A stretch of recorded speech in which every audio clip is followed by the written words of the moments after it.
Assalamu alaikum beta. I am your chemistry teacher Sir Muhammad Kashif from Hub School System DHA campus, and this is online lecture number 5, and today we are going to start our new chapter number 10, which name is acid, bases and salts. Mean बेटा कि हम इस chapter में acid के बारे में पढ़ेंगे कि एसिड क्या होता है, बेस क्या होती है और साल्ट क्या होता है। तो फर्स्ट ऑफ ऑल हम एसिड और बेस की फिजिकल प्रॉपर्टीज को स्टडी करेंगे। लास्ट टाइम हम ये 9th क्लास में पढ़ चुके हैं कि फिजिकल प्रॉपर्टीज क्या होती हैं। किसी भी बेटा सब्सटेंस की 2 टाइप्स ऑफ प्रॉपर्टीज होती हैं। नंबर 1 या तो फिजिकल प्रॉपर्टी होती है। फिजिकल प्रॉपर्टीज मीन उस चीज का अपीयरेंस, उस चीज का टेस्ट, उस चीज का कलर। और जो केमिकल प्रॉपर्टीज होती है, केमिकल प्रॉपर्टीज से मुराद उसका रिएक्शन होता है कि वो किस चीज से रिएक्शन परफॉर्म करती है और क्या बनाती है। तो आज हम सबसे पहले एसिड को जज करेंगे कि एसिड की फिजिकल प्रॉपर्टीज क्या है और इसी तरह बेस की फिजिकल प्रॉपर्टीज क्या है। Acid have pure taste. Acid का तुर्श जायका होता है। तुर्श मीन बेटा खट्टा। कि एसिड का जो जायका होता है वो तुर्श खट्टा किस्म का होता है। फॉर एग्जाम्पल, अगर हम एग्जाम्पल को देखें तो हमारे पास अनराइप सिट्रस फ्रूट होते हैं, यानी कि वो फ्रूट जो ज्यादा पके नहीं होते, और सिट्रस मीन उनका तुर्श जायका हो रहा होता है। जिस तरह ग्रेप्स लगा लें, ग्रेप्स मीन अंगूर। अंगूर जब ज्यादा पका नहीं होता, अनराइप होता है, तो उसका जायका क्या होता है? खट्टा होता है, तुर्श होता है। तो उसका जो जायका है मीन उसका जो तुर्श जायका है वो किसकी वजह से है? क्योंकि उसके अंदर एसिड पाया जाता है, उसके अंदर जो लिक्विड है वो एसिड है। इसी तरह लेमन के अंदर जो जूस पाया जाता है, तो लेमन का जो जूस होता है वो भी खट्टा होता है, श्योर होता है, तुर्श होता है। तो इट मीन वो भी लेमन के अंदर भी क्या पाया जाता है? एसिड पाया जाता है। अब बेटा ये इसकी फर्स्ट फिजिकल प्रॉपर्टी। सेकंड देखें कि they turn blue litmus to red. ये बेटा एक पेपर होता है। सपोज क्या कि हमारे पास यहाँ पे हम कोई चीज ले लेते हैं, कोई भी पॉट लेते हैं, बर्तन लेते हैं, और इसमें मैं यहाँ पे कहता हूँ यहाँ पे कोई लिक्विड पड़ा हुआ है। ये लिक्विड है हमारे पास। अब हम इस लिक्विड को टेस्ट करना चाहते हैं कि ये लिक्विड आया कि वाटर है, ये लिक्विड आया कि हमारे पास एसिड है। तो हम कैसे करेंगे? अगर हम डिप करते हैं, अपना हैंड डिप करते हैं तो उसको टेस्ट करने के लिए, तो हो सकता है कि अगर वो एसिड है तो वो हमारे हाथ को जला के रख देगा। तो फिर हम ऐसे में क्या करेंगे यहाँ पे? तो ऐसे में हम प्रिकॉशन यूज करेंगे कि एक पेपर मिलता है, उसको लिटमस पेपर का नाम दिया जाता है। उस पेपर को इस लिक्विड में डिप करेंगे। वो पेपर का जो कलर होगा वो ब्लू होगा। अगर वो लिटमस पेपर का कलर इसमें डिप करने से, डुबोने से ब्लू से रेड हो जाता है, तो इट मीन ये जो चीज पड़ी हुई है ये एसिड है। तो इसका मतलब एसिड क्या काम करते हैं कि वो जो ब्लू पेपर होता है उसको किसमें, उसका कलर किसमें चेंज कर देते हैं? रेड में चेंज कर देते हैं, जिससे हमें पता चल जाता है कि वो चीज जो पड़ी हुई है वो एसिड है। नेक्स्ट बेटा property number 3, they are corrosive. Corrosive mean नुकसानदेह होते हैं बेटा। एंड कॉन्सेंट्रेटेड फॉर्म, यानी कि जब आपका एसिड कॉन्सेंट्रेटेड मीन गाढ़ा किस्म का होगा, खालिस एसिड होगा, मतलब उसमें पानी आपने ज्यादा शामिल नहीं किया होगा, तो ऐसी हालत में वो कोरेसिव होते हैं। कोरेसिव मीन नुकसानदेह होते हैं कि आप अगर हाथ डिप करते हैं तो आपका हाथ जला कर रख सकते हैं। Their aqueous solution conduct electric current. इसका मतलब ये है कि उनके जो एक्वस सोल्यूशन है, एक्वस मीन लिक्विड वाला जो सोल्यूशन है, उसमें करंट पास हो सकता है, इसीलिए उसमें करंट पास हो सकेगा। नेक्स्ट बेटा फिजिकल प्रॉपर्टीज हम पढ़ने लगे हैं बेस की। तो बेस की प्रॉपर्टीज इसके एसिड के ऑपोजिट होंगी, ये बेटा याद रखिएगा, क्योंकि एसिड और बेस एक दूसरे के ऑपोजिट होते हैं, तो बेस की प्रॉपर्टीज ऑपोजिट होंगी। बेसिस हैव बिटर टेस्ट, यानी कि बेसिस का जो जायका होता है वो बिटर होता है। तो बेटा अगर बिटर का हम मीनिंग देखें तो बिटर का मीनिंग होता है तो जो हमारे पास बिटर मीन होता है वो कड़वा होता है कि इसका जायका कड़वा होगा। उसका जायका खट्टा होता था एसिड का, और बेस का जायका क्या होगा, कड़वा होगा। फील स्लिपरी, अगर हम इसको हाथ में पकड़ते हैं, वैसे ऐसा होना तो नहीं चाहिए, लेकिन ये हमें स्लिपरी फील होता है, यानी कि फिसलना फील होता है। फॉर एग्जाम्पल आप सोप को लेके, अगर कभी बचपन में सोप का जायका टेस्ट किया हो तो वो कड़वा होता है, बिटर टेस्ट होता है, और इसको हाथ में टच करें तो वो स्लिपरी होता है। तो इसका मतलब हमारे पास ये जो सोप है, साबुन जो होता है, वो चीज़ क्या होती है, बेस होती है। अब बेटा देखेंगे ऑपोजिट काम करता है, बेस जो होती है। एसिड क्या काम करता था, वो ब्लू पेपर को रेड बना देता था, तो ये इसके ऑपोजिट होगा। तो ये क्या करेगा, रेड जो पेपर होता है, बेस उसको क्या कर देती है, ब्लू कर देती है। अब ये कैसे बेटा, अगेन मैं आपको एक एग्जांपल दूंगा यहाँ पे कि आप यहाँ पे कोई भी पॉट लें और इस पॉट में आपने अगेन कोई भी लिक्विड डाल दिया है। अब आप इस लिक्विड को टेस्ट करना चाहते हैं कि ये बेस है या ये कोई और चीज़ है। तो याद रखें बेटा कि जो बेस कॉन्सेंट्रेटेड होती हैं, मीन जो बेस भी अपनी गाड़ी अपनी प्योर फॉर्म में होती हैं, वो नुकसानदेह होती हैं आपकी जल्द के लिए, लेकिन बहुत कम बेसिस आपकी जल्द के लिए नुकसानदेह होती हैं। तो you can't dip your hand into this liquid, आप अपना हैंड उसमें नहीं डबो सकते क्योंकि वो आपको नुकसान पहुंचा सकती हैं। तो फिर आप क्या करेंगे, तो आप बेस चेक करने के लिए आप रेड पेपर लेकर आएंगे, क्योंकि आपको पता है कि वो रेड को ब्लू करेगी। अगर वो ब्लू कर देती है वो चीज़, तो वो बेस है, वरना वो बेस नहीं है। तो आप यहाँ पे ब्लू पेपर लेकर आएंगे, ब्लू पेपर को इसके अंदर डिप करेंगे इस लिक्विड के अंदर। अगर वो सॉरी बेटा रेड पेपर लेकर आएंगे, अगर आप रेड पेपर को इसमें डिप करते हैं और रेड से उसका कलर ब्लू हो जाता है, तो इट मीन वो चीज़ क्या होगी, बेस होगी, वरना वो बेस नहीं होगी। तो इस तरह से आप बेस को टेस्ट कर सकते हैं। आगे नेक्स्ट बेटा, दे आर नॉन कोरेसिव, ज्यादातर वो नुकसानदेह नहीं होती, एक्सेप्ट सिवाय, बेटा एक्सेप्ट मीन सिवाय, कॉन्सेंट्रेटेड फॉर्म, सिवाय कि उसकी जो प्योर फॉर्म है उसके, यानी कि बिल्कुल खालिस किस्म की बेस पड़ी हुई है, तो वो हमारे लिए नुकसानदेह हो सकती है। कौन कौन सी नुकसानदेह हो सकती है, NaOH, सोडियम हाइड्रोक्साइड हो सकती है, या हमारे पास KOH नुकसानदेह हो सकती है, potassium hydroxide. Their aqueous solution conduct electric current, के इनके अंदर से भी करंट गुजर सकता है। बेटा कंडक्ट का मतलब यही होता है कि उसमें करंट पास हो सके। इसके बाद बेटा आज हम नेक्स्ट मजीद स्टडी करने लगे हैं कि डिफरेंट जो साइंटिस्ट थे उनके एसिड और बेस के बारे में कॉन्सेप्ट कैसे थे, यानी कि वो किस चीज़ को एसिड कहते थे और किस चीज़ को बेस कहते थे। तो आज सबसे पहले हम स्टडी करने लगे आर्हेनियस कॉन्सेप्ट, या आर्हेनियस किस चीज़ को एसिड कहता था। आर्हेनियस के नज़दीक एसिड क्या चीज़ होती थी। आर्हेनियस ने हमें बताया कि एसिड एक ऐसा सब्सटेंस है विच डिसोसिएट इन एक्वस सॉल्यूशन, जिसको आप एक्वस सॉल्यूशन के अंदर मिक्स कर दें, डाल दें, तो वो आपको कौन सा आयन देता है, हाइड्रोजन आयन देता है।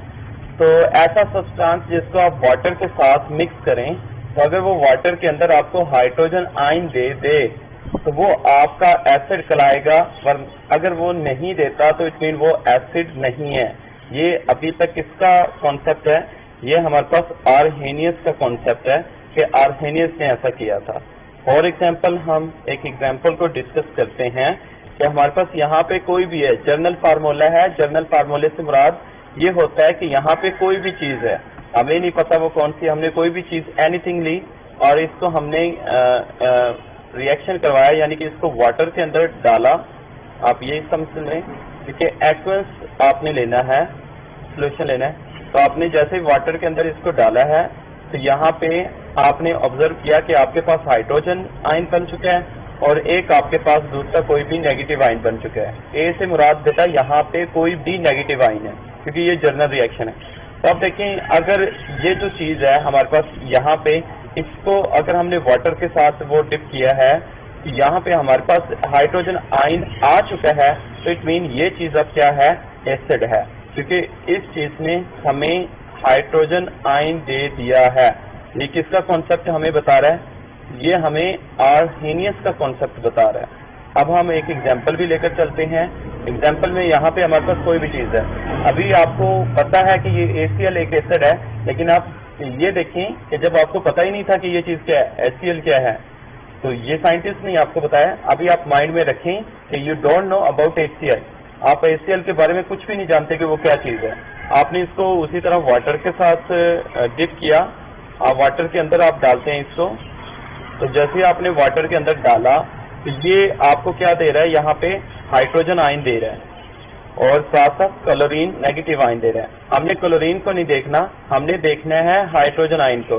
अगर इस चीज को वाटर में डालने से हमारे पास हाइड्रोजन आयन आ चुका है तो इट मीन ये जो चीज है इसको हम एसिड कहेंगे। ये किसका कॉन्सेप्ट, अगेन मैं रिपीट कर रहा हूँ, आर्हेनियस का। आर्हेनियस के अकॉर्डिंग यहाँ पे ACl एसिड बन जाएगा। ये एसिड क्यों बना, क्योंकि इसने हमें क्या दे दिया, हाइड्रोजन आयन दे दिया। ठीक है बेटा। नेक्स्ट देखें आर्हेनियस बेस। आर्हेनियस बेस किसको कहता था, या आर्हेनियस बेस के बारे में क्या कॉन्सेप्ट था। तो उसने ये कहा कि बेस एक ऐसी सब्सटेंस है जिसको आप एक्वस सॉल्यूशन में डिसोसिएट करें तो वो आपको क्या देगी, हाइड्रो ऑक्साइड आयन देगी। हाइड्रो ऑक्साइड आयन किसको कहते हैं, हम hydro oxide ion OH negative को कहते हैं, OH नेगेटिव को कहते हैं बेटा, ये बात याद रखना। अब जनरल रिएक्शन में देखें, यहाँ पे हमारे पास कोई भी चीज है, अगेन बेटा आपने इसको किसमें डिप किया, वाटर के अंदर। जब वाटर के अंदर डिप किया तो आपके पास एक B+ कोई भी आयन था, क्योंकि ये जनरल रिएक्शन है तो कोई भी आयन बना और नेक्स्ट आपके पास क्या बन गया, OH आयन बन गया। आपने इसको इग्नोर करना है, आपने जस्ट देखना है OH आयन को। अगर इसको ये चीज को वाटर के अंदर डिप करने से OH आयन बन चुका है, इट मीन अब ये चीज क्या है, ये चीज अब यहाँ पे बेस है, क्योंकि इसने हमें हाइड्रोक्साइड आयन प्रोवाइड कर दिया है। तो जनरल रिएक्शन का ये फायदा होता है कि आप इससे कोई भी रिएक्शन बना सकते हैं, यानी कि बनाने का, इक्वेशन बनाने का जो तरीका होगा वो यही सेम होगा, किसी भी रिएक्शन में कोई चेंजिंग नहीं होगी। मीन आप कोई भी यहाँ पे चीज लें, उसको वाटर के डिप कराएं, एक तरफ पॉजिटिव आयन बनाएं और दूसरी तरफ नेगेटिव। अगर नेगेटिव OH बन जाता है तो इट मीन वो आपकी आर्हेनियस बेस कहलाती है। अब बेटा देखिए यहाँ पे एग्जांपल, हमारे पास सोडियम हाइड्रोक्साइड हमने लिया, उसको अगेन वाटर के अंदर डिप करवाया। वाटर के अंदर क्यों करवाते हैं, क्योंकि ये रिएक्शन डिसोसिएट इन एक्वेंस होता है। एक्वेंस मीन वाटर लिया जाता है जिसमें, तो ये इसने हमें एक तो सोडियम आयन दिया और दूसरा हमारे पास क्या बना, OH नेगेटिव आयन बना। अब ये हमें बता रहा है कि OH नेगेटिव हमें दे रहा है, तो इट मीन ये चीज क्या है, बेस है। किसके अकॉर्डिंग, आर्हेनियस के अकॉर्डिंग।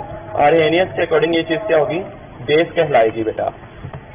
अब देखें नेक्स्ट, कोई भी साइंटिस्ट जब स्टार्टिंग में कोई अपना थ्योरी पेश करता है या अपना कॉन्सेप्ट पेश करता है तो उसकी लिमिटेशन हो सकती है। मतलब कि आने वाला जो साइंटिस्ट है वो पिछले जो साइंटिस्ट ने काम किया होता है वो उसके कॉन्सेप्ट को स्टडी करता है और उसमें फॉल्ट निकालता है, एरर्स निकालता है, गलतियां निकालता है, तो वो फिर एक न्यू कॉन्सेप्ट देता होता है। तो इसी तरह आर्हेनियस का जो कॉन्सेप्ट था इसमें भी कुछ लिमिटेशन थी, कुछ फॉल्ट थी, कुछ एरर थी, कुछ गलतियां थी, तो वो न्यू साइंटिस्ट उसको देखते हैं कि उसमें क्या मिस्टेक है। अब इसका ये मतलब नहीं होता कि जो प्रीवियस साइंटिस्ट था वो बिल्कुल ही रॉन्ग था, नहीं। अगर प्रीवियस जो साइंटिस्ट है वो काम ही ना करता उस चीज के बारे में तो दुनिया को पता कैसे चलता कि ये चीज भी है। इट मीन जो प्रीवियस साइंटिस्ट होता है उसका काम भी उसके अपने दौर में बहुत ज्यादा अच्छा होता है और वो उसका ही सबसे तो ज्यादा अच्छा होता है, क्योंकि उसकी वजह से तो अगले साइंटिस्ट काम कर रहे होते हैं। तो अगर हम इसकी लिमिटेशन को देखते हैं, आर्हेनियस की लिमिटेशन से मुराद कि कहाँ पे ये नजरिया काम करना छोड़ देता है। This concept is applicable on aqueous medium. तो आपने लास्ट टाइम भी देखा कि अगर आप एक्वेस सोल्यूशन लेते हैं, मीन वाटर वाला सोल्यूशन लेते हैं, तो तब जाके ये आइडिया एप्लीकेबल है, वरना ये आइडिया एप्लीकेबल नहीं है। वाटर के अलावा आप कोई सॉलिड चीज ले लेते हैं तो एप्लीकेबल नहीं होगा। And does not explain the nature of acid, और ये हमें नेचर ऑफ एसिड भी नहीं बताता कि एसिड जो है वो हमारे पास किस टाइप का है, एंड बेस किस टाइप के in non aqueous solution. Non aqueous mean without water बेटा, ठीक है। एक तो ये सिर्फ एक्वस सोल्यूशन पे काम करता है, सिंपल सी बात है। पहला जो पॉइंट है वो सिर्फ एक्वस पे बताया गया कि ये एक्वस सोल्यूशन पे काम करता है, वरना नॉन एक्वस पे ये काम नहीं कर रहा, क्योंकि आपने पढ़ा ही है बेटा ये एक्वस सोल्यूशन के लिए होता है। अकॉर्डिंग टू दिस कॉन्सेप्ट, इस कॉन्सेप्ट के अकॉर्डिंग जो हाइड्रोजन आयन देती है जो चीज वो एसिड होती है, जो OH आयन देती है वो बेस होती है। तो बेटा अगर हम देखें यहाँ पे कार्बन डाइऑक्साइड को देखें, अगर कार्बन डाइऑक्साइड का आप रिएक्शन करवा लें तो कार्बन डाइऑक्साइड ना तो आपको H देगी और ना ही OH देगी। क्यों नहीं दे सकती? क्योंकि इसके अंदर ना तो H है ना ही OH है। तो आप कार्बन डाइऑक्साइड को जज ही नहीं कर सकते कि ये एसिड है या बेस है अकॉर्डिंग टू आर्हेनियस, क्योंकि आर्हेनियस का नजरिया सिर्फ हाइड्रोजन आयन और OH नेगेटिव आयन यहाँ तक काम करता है। इसके बिना वो हमें नहीं बता रहा कि CO2 एसिड है या बेस है, या वो हमें नहीं बता रहा कि NH3 एसिड है या बेस है। अब जाके न्यू जो साइंटिस्ट ने डिस्कवर किया है वो ये बताया कि कार्बन डाइऑक्साइड एक एसिड है और जो अमोनिया है वो एक बेस है। लेकिन आप देखें आर्हेनियस, तो आर्हेनियस का कॉन्सेप्ट अगर आप भी यूज करते हैं तो आपको पता ही नहीं चल रहा कि ये चीजें एसिड है ये बेस है। तो लिहाजा ये लिमिटेड है, यानी कि ये हाइड्रोजन आयन और OH आयन तक लिमिटेड है। तो पहली बात ये थी कि ये एक्वस सॉल्यूशन के लिए काम करता है। सेकंड बात ये है कि इसकी लिमिटेशन ये है कि ये हाइड्रोजन और OH नेगेटिव आयन तक काम कर रहा होता है। अब इसके बाद एक साइंटिस्ट आए, लोरी ब्रोंस्टेड। अब ब्रोंस्टेड लोरी इसको कहते हैं। अब ब्रोंस्टेड लोरी ने जो कॉन्सेप्ट दिया वो इसकी लिमिटेशन को देख के दिया कि ये नजरिया यहाँ तक तो काम कर रहा है, आगे काम नहीं कर रहा। तो इसने क्या कहा कि इसने एसिड के बारे में बताया कि acid is a substance that can donate hydrogen ion. इसने ये बताया कि जो हाइड्रोजन आयन दे वो चीज एसिड कहलाती है, और जो हाइड्रोजन आयन को एक्सेप्ट कर ले वो चीज बेस होती है।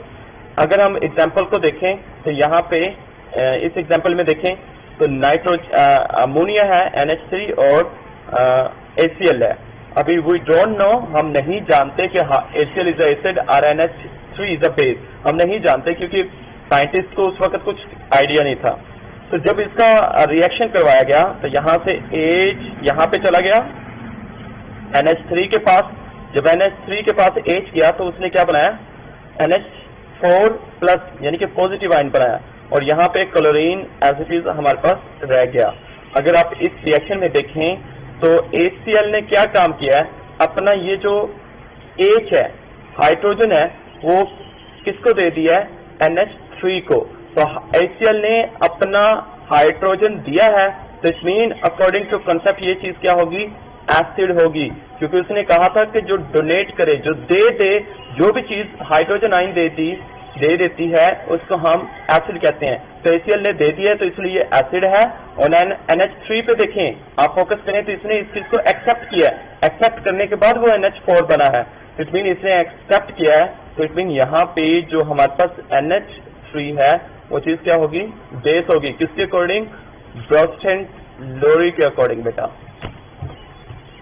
आप देखिए next, it's clear I think so. Next बेटा है कि what is Bronsted conjugate acid and conjugate base. Conjugate acid और बेस क्या होती है? अगर आप इसी एक और रिएक्शन में देखें, इस रिएक्शन पे थोड़ा सा फोकस करें तो ये रिएक्शन रिवर्सिबल है, कि ये रिएक्शन फॉरवर्ड तो होगा लेकिन ये अब वापस रिवर्स भी होगा ऐसे। तो रिवर्स में देखें कि हमारे पास क्या होगा कि NH4 क्या काम कर रहा है रिवर्स में। अब बेटा आप भूल जाएं कि ये रिएक्शन फॉरवर्ड को भूलें, एक दफा रिवर्स को देखते हैं। रिवर्स का मतलब होता है कि रिएक्शन राइट से लेफ्ट की तरफ जाता है, यहाँ से इस तरफ जा रहा होता है। तो अगर आप देखें कि आप इस चीज को इग्नोर कर दें कि आपके पास NH3 है या HCl है, आप इस चीज को इग्नोर करें, आप ये देखें कि आपके पास ये दोनों चीजें पड़ी हुई हैं और आपने इन दोनों को आपस में रिएक्शन करवाना है। तो यहाँ पे क्या होगा कि NH4 है वो अपना एक हाइड्रोजन Cl को दे देगा। जैसे वो Cl को देगा तो ये क्या बन जाएगा, HCl बन जाएगा। तो इट मीन यहाँ पे NH4 अपना एक हाइड्रोजन दे रहा है, तो ये क्या कहलाएगा, अकॉर्डिंग टू कॉन्सेप्ट एसिड कहलाएगा। लेकिन क्योंकि ये रिएक्शन रिवर्सिबल है, रिवर्स ऑर्डर में हो रहा है, तो इसलिए इस एसिड को हम कंजुगेट एसिड कहेंगे, हम इसको सिंपल एसिड नहीं कहेंगे। इसी तरह यहाँ पे क्लोरीन क्या कर रही है, H को एक्सेप्ट करके HCl बना रही है। तो यहाँ पे जो क्लोरीन आयन है इसको हम बेस कहेंगे, क्योंकि ये H प्लस को एक्सेप्ट कर रही है, तो इसलिए इसको बेस कहेंगे। लेकिन यहाँ पे ये बेस कौन सी बेस होगी, ये हमारे पास कंजुगेट बेस होगी। कॉन्जुगेट बेस इसलिए होगी क्योंकि ये रिएक्शन रिवर्सिबल में है बेटा। यहाँ तो कोई कंसेप्ट है, मीन आपका कोई क्वेश्चन है तो वो बता सकते हैं। तो एंड से कंक्लूजन क्या है कि it mean every acid produce conjugate base, कि हर एसिड का कॉन्जुगेट बेस होता है और हर बेस का कॉन्जुगेट एसिड होता है। अगर आप देखें तो HCl पहले एक एसिड था, लेकिन इसका एक कॉन्जुगेट क्या हो गया, हमारे पास बेस हो गया। कॉन्जुगेट बेस कौन सा हुआ, Cl। और इसी तरह ये चीज हमारे पास NH3 बेस थी, तो इसका कॉन्जुगेट हमारे पास क्या बन गया, एक एसिड बन गया। तो कॉन्जुगेट एसिड कॉन्जुगेट बेस कब बन रहे हैं, जब रिएक्शन रिवर्सिबल हो रहा है। अब बेटा नेक्स्ट एक क्वेश्चन आता है पेपर में कि एम्फोटेरिक कंपाउंड्स कौन से होते हैं। तो एम्फोटेरिक हम ऐसे सब्सटेंस को कहते हैं that can behave an acid and as well as base, जो एक ही वक्त पे एसिड भी होते हैं और जो बेस भी होते हैं। यानी कि ऐसा सब्सटेंस जो एसिड भी हो और बेस भी हो, तो ऐसे सब्सटेंस को हम एम्फोटेरिक कहते हैं। अब आपका क्वेश्चन होगा हाउ कैन दिस पॉसिबल। तो हम आए बेटा एक एग्जांपल को देखते हैं। यहाँ पे HCl और यहाँ पे वाटर है, दोनों का रिएक्शन करवाएं तो HCl अपना H देता है वाटर को। तो जब जैसे वाटर को देता है तो इट मीन यहाँ पे HCl हमारे पास क्या हुआ, एसिड हुआ, और यहाँ पे हमारे पास ये वाटर ने क्योंकि H को एक्सेप्ट किया है तो इसलिए ये क्या होगी, बेस होगी। वाटर जब जैसे वो H को एक्सेप्ट करता है तो वो H3O बना रहा होता है, और ये जैसे ही डोनेट करता है तो ये हमारे पास Cl नेगेटिव बना रहा होता है। इस मामले में हमने देखा कि HCl एसिड है और वाटर हमारे पास क्या है, बेस है। नीचे रिएक्शन नंबर 2 में देखें तो हम एक और रिएक्शन करवा रहे हैं। तो यहाँ पे देखें कि H2 जो है वो अपना एक हाइड्रोजन आयन दे रहा है, किसको दे रहा है, अमोनिया NH3 को। जैसे वो अमोनिया को दे देता है तो इट मीन यहाँ पे ये वाटर जो है वो अपना एक हाइड्रोजन दे रहा है, तो इट मीन हाइड्रोजन देता है तो उसको हम क्या कहते होते थे, एसिड। और जो हाइड्रोजन आयन यानी कि प्रोटॉन को एक्सेप्ट करता है उसको हम क्या कहते हैं, बेस कहते हैं। तो अब देखें ये देता है तो नेक्स्ट ये सिर्फ OH नेगेटिव आयन बना रहा होता है, और ये एक्सेप्ट करता है तो ये हमारे पास NH4 बना लेता है। क्योंकि पहले 3 थे तो इसने जैसे एक्सेप्ट किया तो इसके पास 4 हो गए। अब बेटा यहाँ पे देखें तो वाटर यहाँ पे एक साइड पे एसिड के तौर पर है और यहाँ पे एक साइड पे बेस के तौर पर है। तो ऐसा सब्सटेंस जो एसिड भी हो और बेस भी हो उसको हम एम्फोटेरिक कहते हैं। तो यहाँ पे वाटर जो चीज है वो क्या है, एम्फोटेरिक कंपाउंड है। ये इसकी बेटा एग्जांपल भी क्लियर हो चुकी है कि water is a amphoteric compound. अब बेटा देखते हैं कि सही बात है कि ब्रोस्टेड जो लोरी है इससे भी कुछ लिमिटेशन होगी जो आने वाले साइंटिस्ट ने प्रेडिक्ट की होंगी, कि आने वाले साइंटिस्ट ने ये बताया होगा कि लोरी ब्रोस्टेड लोरी का जो कॉन्सेप्ट है वो भी लिमिटेशन रखता है। अब बेटा उसकी लिमिटेशन कौन है, जिस तरह SO3 है हमारे पास, कोई भी कंपाउंड है SO3, तो वो इसके बारे में नहीं बता रहा कि वो एसिड है या बेस है, क्योंकि SO3 में हाइड्रोजन आयन है ही नहीं, तो लिहाजा ना तो ये डोनेट कर सकता है ना ये एक्सेप्ट कर सकता है। लिहाजा वो SO3 यानी कि ऐसे कंपाउंड जिसमें हाइड्रोजन आयन मौजूद ही नहीं है उसके बारे में बता ही नहीं सकता। इसी तरह CO2 कार्बन डाइऑक्साइड के बारे में भी ये नहीं बता रहा कि वो एसिड है या बेस है। हालांकि जो हमारे पास SO3 है वो एसिड या बेस कोई ना कोई होगी, कुछ ना कुछ होगी। Similarly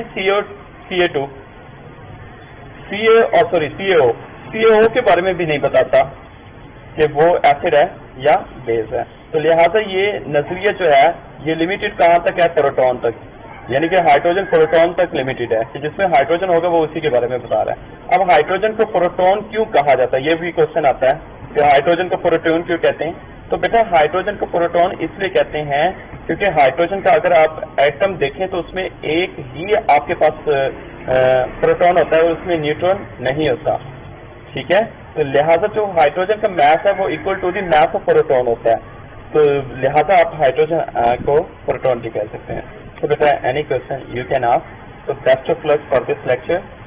After ending of this lecture, you can ask your question, your queries without any kind of confusion.